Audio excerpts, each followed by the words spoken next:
بدأ يجي لنا ناس عاملين عملية بقى لهم 4 و5 سنين وبيشتكوا ان هم بدأوا يزيدوا في الوزن تاني. والموضوع ده بصراحة فيه حاجتين مميزين جدا. ده بيدل الحمد لله على قوة البوند او قوة التواصل منا وبين عيننا حتى بعد مرور الوقت 4 و5 و6 سنين. وده معناه برضو ان العيانين بتوعنا فاهمين ان العمليات دي مش سحر، العمليات أداة ووسيلة لتحقيق تغيير في نمط ولايف ستايل بتاع الشخص.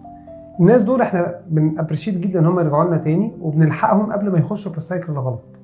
ده وقت مثالي جدا ان انت ترجع لنا فيه ونقول لك ازاي تاخد خطوات فعالة عشان تمنع زيادة الوزن تاني. وده مهم ليه؟ ان احنا بنلحق الشخص قبل ما فعلا وزنه يزيد. ان بيجي لنا ناس تانية بقى عاملين عند جراحين تانيين هو اوريدي كان عامل عملية ورجع وزنه زاد وعايز حل. اول شخص دوت اللي بيجي لنا ولسه ما حصلش زيادة في الوزن بيبقى علاج دوائي، نظام بنساعده نديله سبورت. لكن الشخص التاني اللي جه متاخر وزنه زاد في الاغلب بيبقى علاجه جراحي. وده بيدل على قوه الترابط ما بيننا كاسره في الفريق بتاعنا، ما بيننا كتيم وما بيننا وبين العيانين بتوعنا.